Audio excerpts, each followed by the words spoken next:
Harka fuunee daawwattootaaf hordoftoota AJM bakkaaf kallattii jirtan maratti nagaan keenya kan jaalalaa isin haa qaqqabu isiniin jenna. Egaa oduu gaddaa qabna jechuudha guyyaa har'aa galgala kana jechuudha. Oduu baay'ee nama dhukkubsuuf baay'ee nama dhukkubu oduu gaddaa qabna.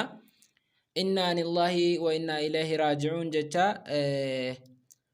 galgala har'aa artistiin beekamaa fi jaalatamaa kan ta'e artistii Taajuu Shurrubbee turtii ji'oota muraasaa dura dubartii fuudhuuf akkasuma immoo bultii ijaarrachuu isaa hundi keenya quba qabna jechuudha.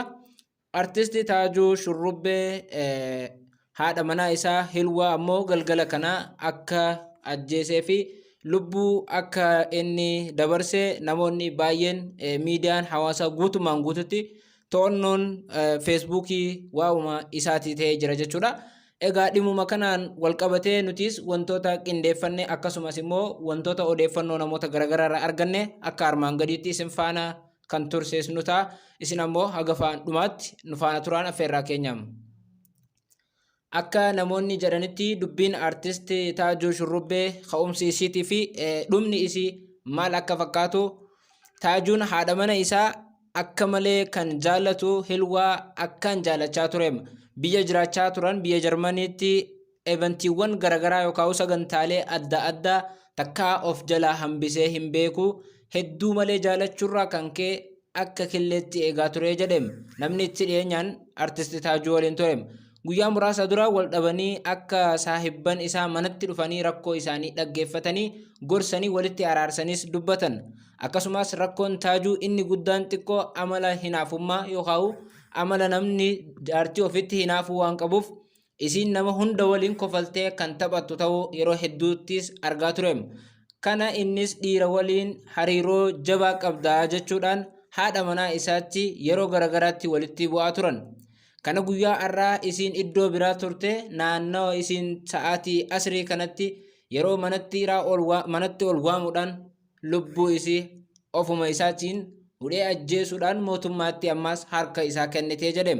Namni dubbii kana akkanatti gargar baasee hanga ammaa hiriyyaa isaa kan ta'e kan biyya Jarmanii jiraatudha. Namni biraa ammoo kanuma biyya Jarmanii jiraatu miidiyaa Jarmanii hordofuudhaan gabaasa maxxanseen biyya Jarmanii keessatti dubartiin takka ajjeefamu galgala kana poolisiin biyya kanaa gabaaseeraa jedhe. Kuni waan hedduu nama gaddisiisuudha. Biyya mirgi namaa kamittuu kabajame kana keessatti intala jireenya ofiifuu dhiyoo harki akkaan namaaf ajjeesu tilmaamuu hin danda'u jedha namni itti dhiyeenyaan miidiyaa Jarmanii hordofaa jiru.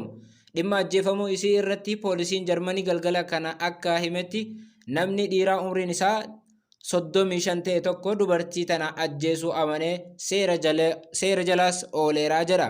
Garuu hanga ammaatti eenyummaa nama kanaa kan hin himne poolisiin biyya Jarmanii akka seera biyya kanaatti hanga poolisiin nama kana qoratee ifa taasisutti nama ajjeefame tokko abaluutu ajjeesee jechuun seeraan biyya Jarmaniitiin kan nama gaafachiisu ta'u namni biyya Jarmanii irraa maxxanse tokkos akkas jedhee ture.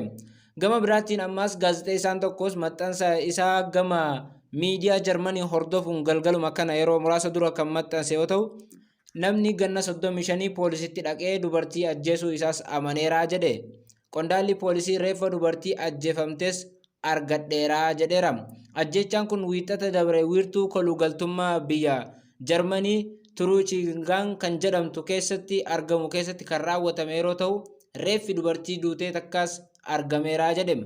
Kanaan duraas dargaggeessummaan ganna 35 tokko waajjira poolisiitti dhiyaate dubartii kana ajjeesuu isaa dubbatee ture. Dubbiin isaa hanga ammaatti ifa galaa fi akkasumas immoo dubbiin jara lamaanii waan gargar hin bahiniif hangasitti nuuf obsaa jechuun poolisiin biyya Jarmaniis maxxansee ture. Gama biraatiin ammoo artisti Taajuun gama isaatiin galgala guyyaa 3 durarraa kaase suuraawwan garaagaraa suuraa haadha manaa isaatiif suuraa isaa ta'u waliin ka'an walitti aansuu yoo xiqqaate yeroo 10 ol maxxansaa turuun isaas ni yaadatama. Fuula feesbuukii isaa sa'aatii 5 dura maxxanseen akka Taajuun jedhee barreessatti namoonni jaalala dhugaa nama jaalatanii akka kiyya akka hin taane isiniif dhaamuun barbaadaa jedhan. Taajuu Shurrubbee irraas gorsa fudhadhaa jechuun irra deddeebiin dhaaman barreeffama dheeraa yeroo muraasa dura maxxansee sa'aatii 5 dura kan gabaasee ture fuula feesbuukii isaa irratti. Amma booda ammoo dubartoonnis Gama biraatiin amma booda dubartoonnis dhiira sobdanii dildila godhatanii biyya ambaa dhuftanii jaarsa biyyarraa isin fidetti garagaltanii akkaan barbaadeen tahaa yookaan biyya dimokiraasiidhaa jettanii qullaa akka of hambistan beekaa jechuun dhaamsa isaa dhaamee ture. Gama biraan ammoo dhiironni jaartii namni itti laffee biyyaa fidate biyya dimokiraasiitii jettanii gargar nama baasuuf carraaqxan adaba godhadhaa jechuun fuula feesbuukii isaa irratti maxxansee ture. Dhumarratti ammoo addunyaa shiraan guutamte tana isiniif dhiise hanga duutii anis yookaan amriin rabbii natti dhuftutti anattis jira bakka akkanatti shirri itti xaxamu jiraachuu waanan hin barbaanneef kophaa koo jiraachuun filadhaa jechuun fuula feesbuukii isaa irrattis maxxansee ture.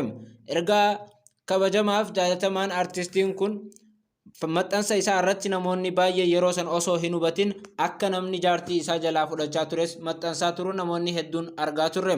Sana booda ammoo yeruma muraasa booda namoonni itti dhiheenyaan waa'ee isaa hordofaa turan du'a isiis baasanii as bahaniin. Akkuma beekamu artisti Taajuun Shurrubbee kana duras nama bultii godhatee jiru yoo ta'u artistii beekamtuuf jaalatamtuu bara 2018 artisti Saaliyaa Saamii waliinis bultii ijaarrachuun isaa ni yaadatama. Amma immoo dubartii baay'ee jaalatuuf kabaju haadha manaa isaa Hilwaa lubbuun isiis dabartee jannataan haa qananiisu jecha hanga odeeffannoo guutuu biraas qabannee walitti deebinutti nagaan nuuf turan affeerraa keenya.